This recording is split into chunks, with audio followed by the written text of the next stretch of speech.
Today's makeup is giving us transgender and spicy.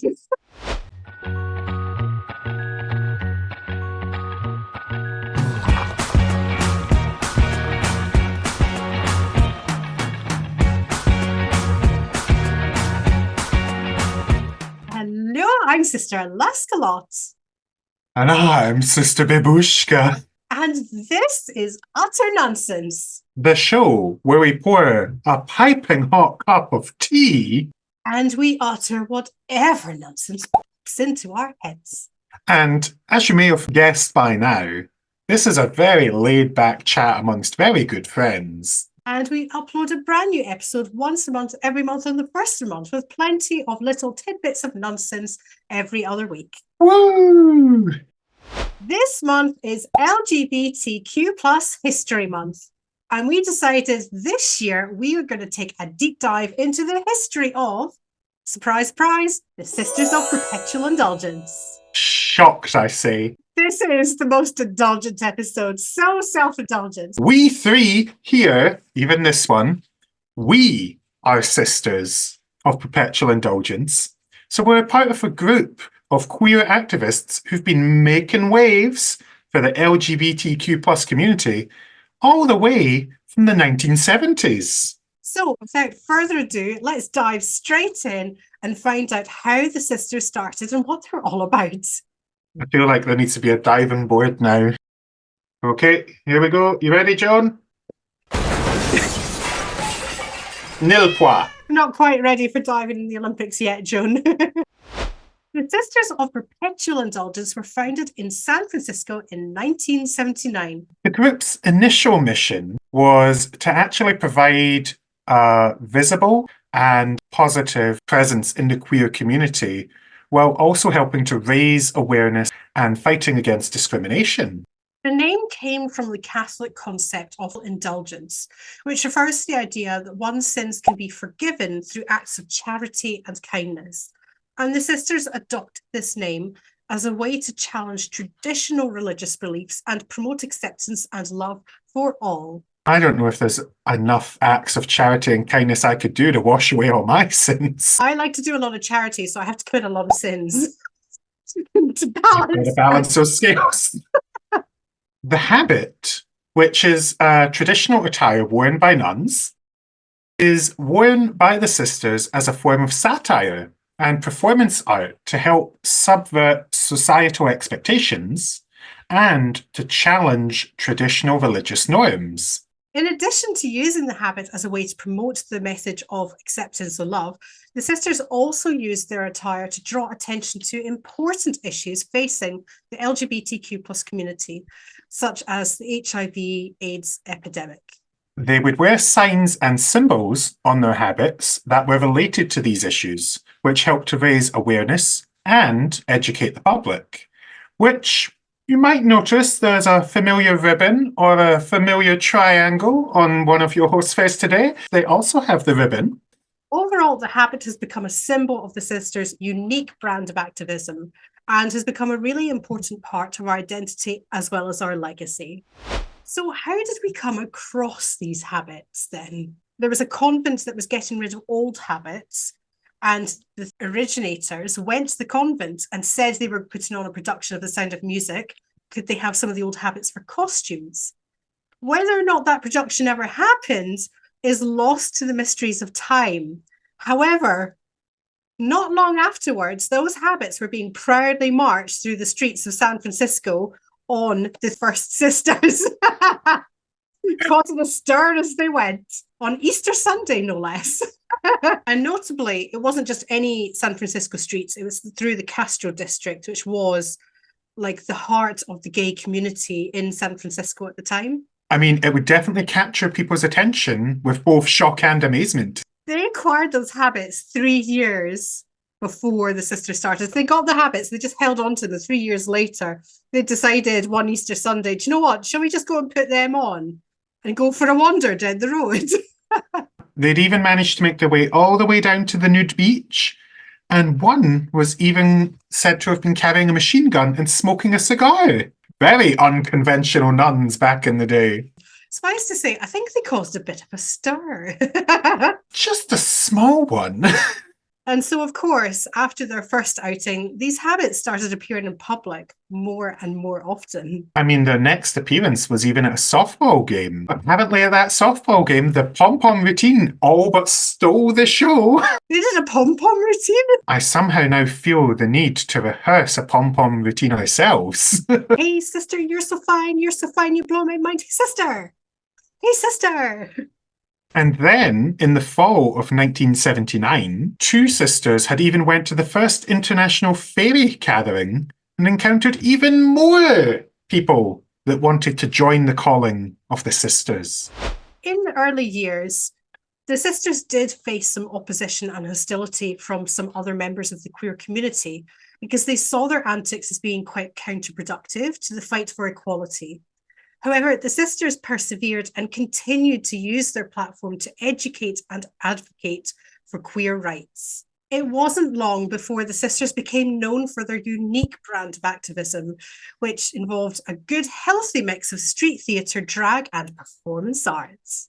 They began performing at LGBTQ plus events and rallies, wearing elaborate makeup, and we also often incorporated religious symbols and satire to actually challenge societal norms and beliefs at the time. The use of whiteface, for example, as Alaska and I are both showing today, is part of our distinctive and theatrical appearance that the sisters have actually been known for many years now. There are many reasons that have been given over the years to explain the origin of this particular style of makeup. Which one is the true original reason, I think, has been lost to time, to be honest.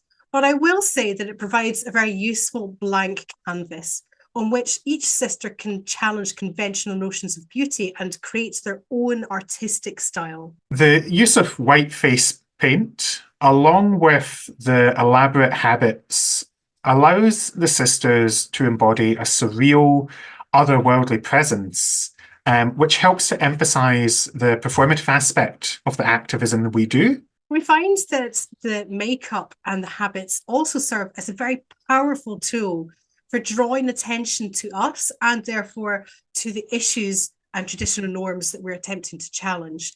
And it helps contribute to the unique and memorable visual identity of the sisters. So it helps us get more known and helps us in furthering the work that we're doing. You definitely don't forget once you've seen a sister. Do love a bit of attention, you know. All for a good cause, all for a good cause. As a side note, it's interesting that the fact that so many people have got different ideas about why we do whiteface, but I checked with grandmother Vish, her reason was the blank canvas reason. And that apparently it was something that she was doing before she became a sister. She would paint her face white, give herself a blank canvas to do like artistic makeup and stuff. But yeah, there are lots of people who do it for different reasons now, aren't there? I mean, I suppose it's like any activist movement, it becomes part of what the people bring into it and how they interpret what to do. As the popularity of the sisters grew, we also began to expand our reach beyond San Francisco. The sisters established new chapters in cities across the United States and around the world, becoming a global force for LGBTQ plus activism. For us here in Scotland, we are the result of that migration of the idea of the sisters and what they are. So it started in San Francisco and spread to Australia. And the Australian tradition looks a little bit different from the American one. So, for example, they often don't use the white face. They go with plain faces. And then from there, eventually, it spread to the United Kingdom, which is how we ended up becoming sisters ourselves. And in the United Kingdom, you see an interesting mix of the Australian tradition and the American tradition. So some British sisters will have plain face, and some, like us, will do the American style white face. All are valid. Eventually, it all distilled into the perfect house, which is the house of nonsense. Wow, very indulgent. The sisters' impact was also very profound in the early years of the HIV and AIDS epidemic, because the sisters actually went and provided support and resources to those affected by the diseases and used their platform to raise awareness about the need for safer sex practices and HIV testing. Really, it should have been a governmental response across the world, but with that lacking, having that shared activist goal of looking out for our community was one that quickly caught on in many places around the world. There was a real lack of information and support for people who were affected by HIV and AIDS, particularly at that time. It was such a fearful thing for the community. And so the sisters stepped in and were, in fact, I think the sisters were the first people to provide a safer sex pamphlet for people who might be affected by HIV and AIDS using plain language. And it was written by a sister who was actually a nurse. So they had the knowledge and the understanding. And the sisters provided a real support for a community that had nowhere else to go and had no other support. And I think that's part of the reason why you'll still see a lot of the sisters' outfits will contain that ribbon as well, because as well as fighting the good fight now, and although HIV and AIDS is not the death sentence it was when it was first spreading in our community, at least personally for me, the ribbon helps to tie back to the epidemics that we've helped our community face at the start of our inception, and also reminds us that when the next ones come, such as when we've had to face COVID, when there was the monkeypox scare, and whatever other challenges our community faces together, that is something that the sisters still carry with them, is that remembrance that we're here for the community, even when wider society isn't. I think that's what really cemented the sisters as an organisation to be reckoned with, and what's led to it becoming everything that it is today. Side note, I did find myself pondering recently if we hold on too much to where the sisters started and not where they should be going. There's a big focus on like having these ribbons, talking about HIV and AIDS, doing condom ministry, but all of these venues have the condoms already there. This is a thing. There's plenty of places providing testing for free. There's plenty of places that provide the information now.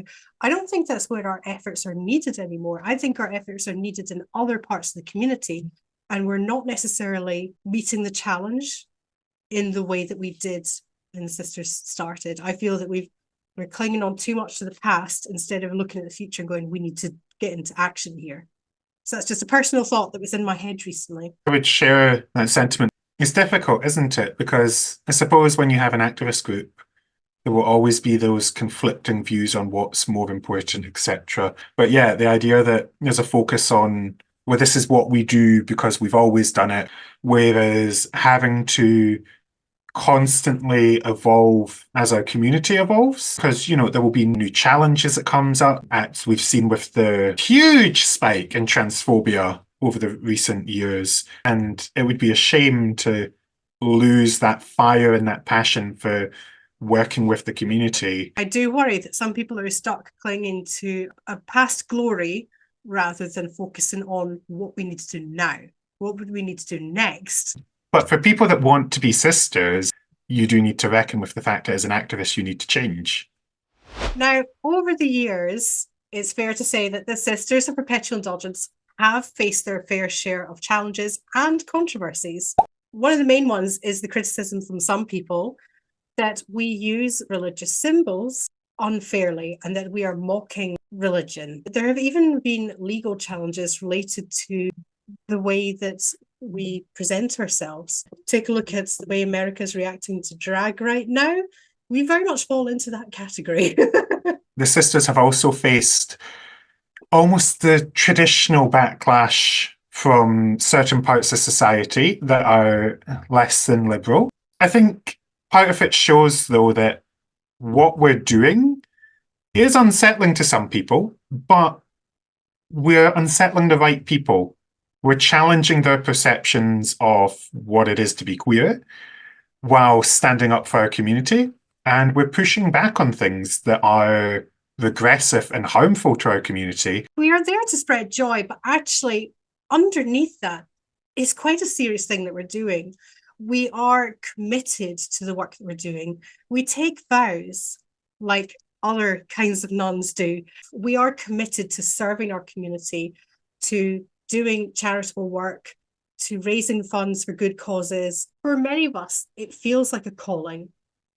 like any other nun. So although we may present a very cheery exterior, there is serious work that's going on behind the scenes. This is just part of who we are, spreading joy and getting your attention so you can listen to the important issues that we're trying to talk about.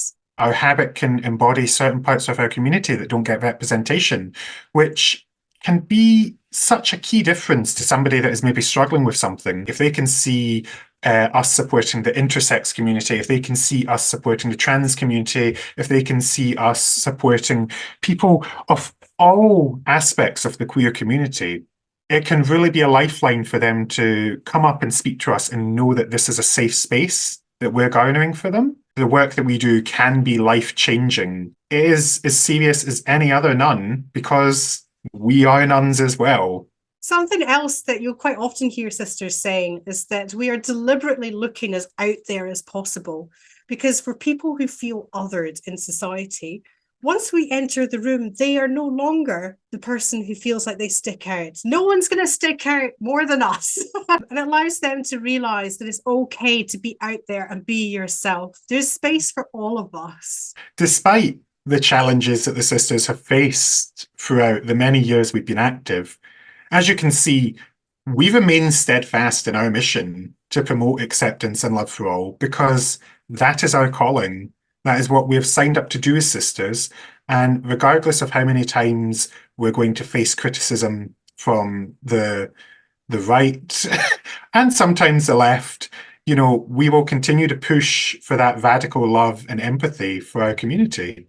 And of course, here we are over 40 years since they began, and we continue to be active in promoting social justice, fighting for LGBTQ plus rights, and providing support and resources to our community. It's safe to say that the Sisters of Perpetual Indulgence have had a profound impact on the LGBTQ plus community and also on challenging societal norms and beliefs, raising awareness about important issues, and providing support and resources to those that are in need within our community. We would also like to think that we have helped pave the way for future generations of LGBTQ plus activists and advocates. And hopefully our legacy will continue to be felt not just today, but for many years to come. Basically, at the end of the day, the sisters will stop being needed when every single member of society can live their life how they want in a safe way, without judgment from other people and without fear of bigotry and hatred. Gender acceptance for everyone. Let's have no conversion therapy, equal marriage for everyone around the world, equal parental rights and reproductive rights for everyone around the world. Until then, you're going to have us rocking up to your protests, you're going to have us rocking up to your events and talking about the importance of all the topics we need to talk about that day. You're going to have us standing, fighting side by our trans siblings, our lesbian siblings, our gay siblings, all our siblings under this beautiful rainbow umbrella. We're going to be there fighting alongside you. So hopefully today's video has given you just a little bit more of an insight into the rich history of the Sisters of Perpetual Indulgence and the activism and advocacy for the queer community that we do. The sisters have challenged societal norms and beliefs. They've helped raise awareness about important issues facing the community, and we have provided support and resources to those in need throughout our time as an organisation. I'm sure you'll agree that we are quite a remarkable organisation, and there is plenty more fight left in us for equality and inclusivity. Even if you're not considering joining the sisters, we do hope that it's maybe encourage you to become a bit more active in your local scene, fighting the good fight for your queer community. Now, if you would like to hear more about what sisters have to say, then you should join us for our next video on this channel, when we are going to be tackling some controversial trans questions. Questions that you would never dare ask out loud. We will answer them. Hopefully, you'll join us again on the 1st of March for that video. And in the meantime, if you cannot wait a whole month before getting some more nonsense, you can check out our socials to see what we're up to. And we also release more smaller videos throughout the month while you're waiting for the next Utter Nonsense episode. So do stick around and check those out as well. And now I think it is safe to say that we have done the thing. We have done the thing. We did the thing. We did the thing. We did the thing. We did the thing. And end scene.